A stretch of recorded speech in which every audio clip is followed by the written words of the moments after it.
जनगणना 2027 का जो प्रक्रिया है दोस्तों चालू हो चुका है और इस बार जनगणना आपको खुद सबमिट करना होगा, यानी कि आप अपने मोबाइल से या कंप्यूटर से अपना डिटेल खुद ही सबमिट करेंगे।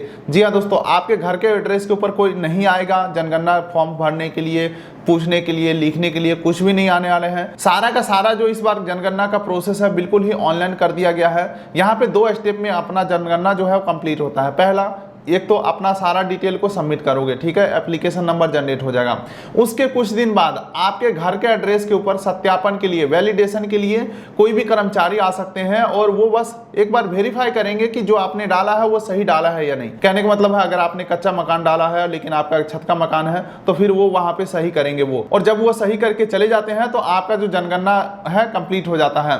तो चलिए बेहतर जानकारी के लिए फिलहाल चलते हैं कंप्यूटर का स्क्रीन के ऊपर और जनगणना ऑनलाइन करने का कंप्लीट प्रोसेस देखते हैं। चलिए दोस्तों, जनगणना से संबंधित कुछ इंपॉर्टेंट बात कर लेते हैं। 17 अप्रैल से जनगणना स्टार्ट हो जाएगा। इस बार का जनगणना फुल्ली डिजिटल होने वाला है। 17 अप्रैल से 1 मई तक आप लोग अपना डाटा खुद ही ऑनलाइन चढ़ाओगे वेबसाइट के ऊपर। अच्छा, 1 मई के बाद यानी कि आपका डाटा फीड होना बंद हो गया। उसके बाद 2 मई से ये जो डाटा आपने फिल किया है उसे सर्वे किया जाएगा, यानी कि स्टाफ आएंगे आपके घर के ऊपर और जो आपने डाटा सबमिट किया है वो सही है या नहीं है वो देखने के लिए स्टाफ आएंगे आपके द्वार के ऊपर, घर के ऊपर, और वो सत्यापित करेंगे और फिर वो सबमिट कर देंगे। फिर आपका जो पत्र है वो सबमिट हो जाते हैं। बाकी दोस्तों, 17 अप्रैल से जो जनगणना हो रहा है इसमें आप अपना बेसिक डाटा फिल करेंगे। 33 अलग अलग सवाल आपसे पूछे जाएंगे। बस आपको ऑप्शन सेलेक्ट करना है, कुछ क्वेश्चन वगैरह आपको नहीं टाइप करना है। और एक बार जैसे ही आप डिटेल को सबमिट कर देते हैं टोकन नंबर जनरेट हो जाएगा और उस टोकन नंबर में जाकर के आप चाहे 1000 बार एडिट कर सकते हैं अपना डिटेल्स को 1 मई 2026 तक। उसके बाद 2 मई को वो फाइनल सबमिट हो जाएगा। चलिए ये सब चीजें करना कैसे है, बेहतर जानकारी के लिए कंप्यूटर के स्क्रीन के ऊपर आ जाते हैं। आपके सहूलियत के लिए जनगणना का जो डायरेक्ट लिंक है डिस्क्रिप्शन पिन कोड में दे दिया हूं, वहां से आप आ सकते हैं इस पेज के ऊपर। क्योंकि ये 17 अप्रैल से ही वेबसाइट लाइव हुआ है तो गूगल पे रैंक कर नहीं रहा। तो चलिए दोस्तों, बेहतर जानकारी के लिए कंप्यूटर के स्क्रीन के ऊपर चलते हैं और जनगणना करने का कंप्लीट प्रोसेस देखते हैं। आपके सहूलियत के लिए जनगणना का जो डायरेक्ट लिंक है डिस्क्रिप्शन पिन कोड दे दिया हूं और ये सेंट्रल गवर्नमेंट का वेबसाइट है। इसी से यानी इसी एक वेबसाइट से सभी स्टेट का जनगणना कंप्लीट होगा। तो आप बिहार जनगणना लिख के गूगल पे सर्च करोगे तो वेबसाइट आने वाला नहीं है। लिंक डिस्क्रिप्शन पिन कोड दे दिया हूं। और ध्यान रखने वाली बात यह है कि ये जो वेबसाइट है सुबह 6 बजे से 12 बजे रात तक ही चलता है, बीच में बंद रहता है। आप इस पेज के ऊपर आते हैं, सबसे पहले आपको अपना स्टेट सेलेक्ट करना है। जैसे कि मेरा स्टेट हो गया दोस्तों बिहार, ठीक है। उसके बाद यहाँ पे जो कैप्चा दिख रहा है ना, ये कैप्चा यहाँ पे आपको फिल कर देना है और वेरीफाई एंड प्रोसीड के ऊपर क्लिक करेंगे। कैप्चा एरर अगर दिखाता है तो यहाँ से आप रिफ्रेश बटन के ऊपर क्लिक करके कैप्चा को चेंज भी कर सकते हैं। चलिए, अब यहाँ पे देख सकते हैं कुछ टर्म्स एंड कंडीशन बताए जा रहे हैं। 15 से 20 मिनट आपका लग सकता है और सही जानकारी आपको देना है और ओके कर देते हैं। अब चलिए दोस्तों, एक प्रोफाइल बना लेना है। सेल्फ इनुमिनेशन HOF लॉगिन, यानी कि हेड ऑफ फैमिली का डिटेल डालना है। आपके घर में जो भी गार्जियन है, मान के चलो पिताजी गार्जियन है तो उनका डिटेल डाल करके यहाँ पे अकाउंट बनाना है। उनका नाम डाल लेना है, मोबाइल नंबर चाहे आप अपना ही डाल दो, ईमेल ID ऑप्शनल है, आप डाल सकते हो, छोड़ सकते हो। और वेरीफाई एंड प्रोसीड के ऊपर क्लिक करेंगे। उसके बाद दोस्तों हमारे नंबर पे OTP भेजा गया है, ओके कर देते हैं। OTP एंटर करेंगे, उससे पहले हमें अपना भाषा सेलेक्ट कर लेना है। तो चलो मैं भाषा यहाँ पे हिंदी सेलेक्ट कर लेता हूँ और यहाँ पे OTP जो आया है OTP एंटर करके आगे बढ़ेंगे।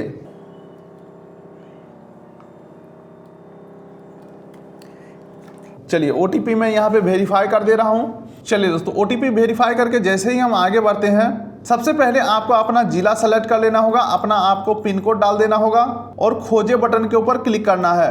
अब उसके बाद दोस्तों सैटेलाइट का मैप दिख जाएगा गूगल का, यहाँ पे आपको अपना घर को सेलेक्ट कर लेना है मैप के ऊपर। अब उसके बाद दोस्तों जनगणना में आपके घर से संबंधित जानकारी अभी देना है। यहाँ पे सबसे पहला सवाल है कि आपका घर किस प्रकार का है। जैसे कि आपका घर मिट्टी का है, लकड़ी, बांस, पक्का, ईंट, पत्थर, सीमेंट या अन्य का ऑप्शन है तो आप अपने हिसाब से यहाँ पे सेलेक्ट करोगे। और फिर अगला सवाल आता है जनगणना मकान के दीवार में प्रयुक्त प्रमुख सामग्री किस प्रकार से आपका घर बना हुआ है, घास फूस का, कच्ची ईंट का, लकड़ी का या पक्की ईंट का, आप अपने हिसाब से सेलेक्ट कर लेना है। और आपका जो छत है वो किस प्रकार का है, पक्का ईंट का है या घास फूस प्लास्टिक, आप अपने हिसाब से घर का यहाँ पे पूरा डिटेल दे देना है। और ऊपर का सारा डिटेल फिल करके नीचे सहेजे और आगे बढ़े वाले ऑप्शन के ऊपर क्लिक करना है। अब अगला आ जाता है परिवार से संबंधित जानकारी। तो यहाँ पे पूछा जा रहा है इस परिवार में सामान्यतः रहने वाले व्यक्ति की कुल संख्या कितनी है। तो आपको अपने हिसाब से यहाँ पे डाल देना है। परिवार के मुखिया का नाम आपको यहाँ पे डाल देना है। उसके बाद परिवार के मुखिया का नाम आपको हिंदी भाषा में लिख देना है। उसके बाद आपको सेलेक्ट करना है परिवार के जो मुखिया है वो पुरुष है या स्त्री है। अब उसके बाद दोस्तों आपके जाति से संबंधित कोई सवाल पूछे जाते हैं, जैसे कि अनुसूचित जाति, अनुसूचित जनजाति, अन्य। तो आप अपना जाति का जो नाम है किस कैटेगरी में आता है वो यहाँ पे इस लिस्ट के ऊपर क्लिक करके देख सकते हैं। चलिए अब आगे बढ़ते हैं। इस मकान के स्वामित्व की स्थिति, आपका जो मकान है अपना है या किराए पे रहते हैं, अपने हिसाब से यहाँ पे जवाब देंगे। रहने योग्य उपलब्ध कमरों की संख्या, यानी कि जो घर में रहते हैं उसमें कितने कमरे हैं, 1 2 3 4 5 यहाँ पे लिख देना है। और इस परिवार में रहने वाले विवाहित दंपतियों की संख्या, तो आपको यहाँ पे जवाब दे देना है। और ऊपर का सारा डेटा फिल करके और आगे की तरफ सहेजे और आगे बढ़े के ऊपर नीचे क्लिक करेंगे। उसके बाद जैसे ही हम आगे बढ़ते हैं तो पेयजल का मुख्य स्रोत यहाँ पे पूछा जा रहा है। तो नल का पानी या कुआं का पानी, हैंडपंप या समरसेबुल बोरवेल अगर है आपका तो अपने हिसाब से जवाब देना है यहाँ पे। उसके बाद अगला यहाँ पे पूछा जा रहा है पेयजल का स्रोत की उपलब्धता। ठीक है, तो परिसर के अंदर यानी कि आपके घर के अंदर है या घर के आसपास है या दूर से पानी लाते हो। प्रकाश के मुख्य स्रोत यानी कि बिजली वगैरह का जो स्रोत है वो क्या है। तो यहाँ पे बिजली या मिट्टी का तेल या सौर ऊर्जा, आपके प्रकाश का जो भी स्रोत है यहाँ पे डाल देना है। उसके बाद अगला आ जाता है शौचालय का सुलभता। अगर आपके पास शौचालय है तो यहाँ पे केवल परिवार हेतु या अन्य परिवार हेतु साझा में मान के चलो 2 3 लोगों ने मिलकर एक शौचालय बना हुआ है तो सेकंड ऑप्शन को सेलेक्ट कर लेंगे।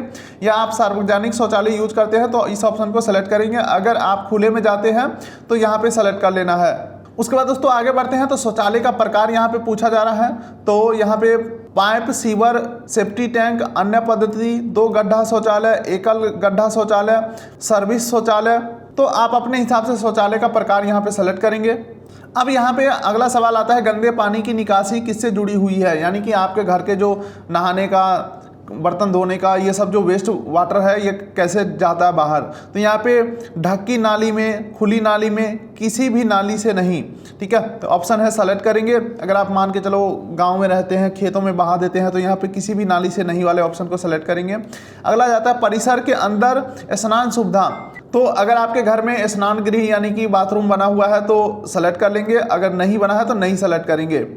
उसके बाद अगला आ जाता है दोस्तों रसोई घर और एलपीजी गैस कनेक्शन की उपलब्धता।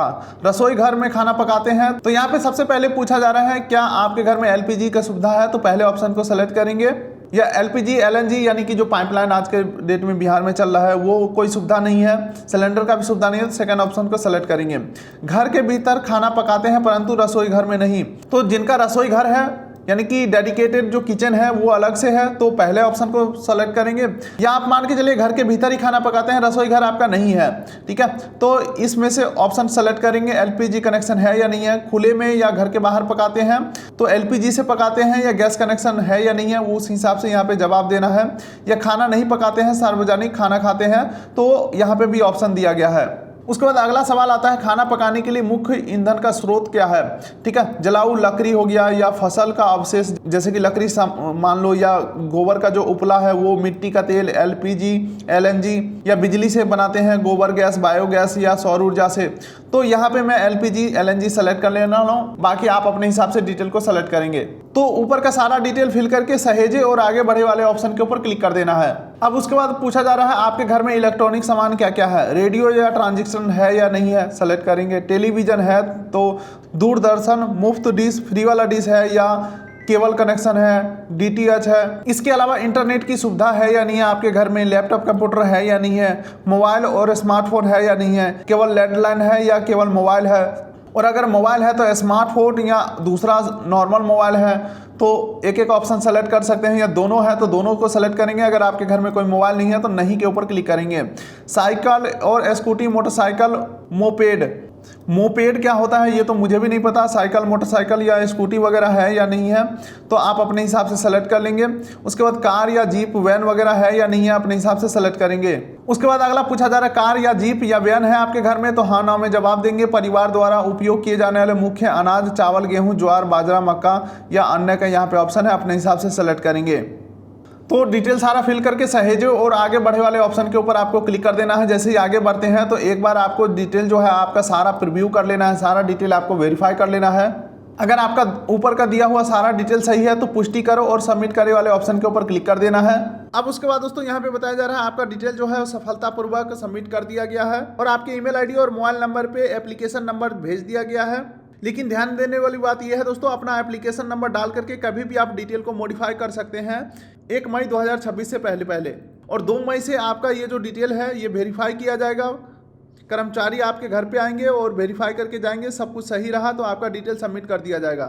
तो यही है दोस्तों जनगणना का कंप्लीट प्रोसेस। उम्मीद करता हूँ वीडियो आपको अच्छा लगा तो वीडियो कर दिए लाइक, चैनल कर दिए सब्सक्राइब, ताकि मिलेंगे ऐसे ही किसी अगले वीडियो में। तब तक के लिए नमस्कार।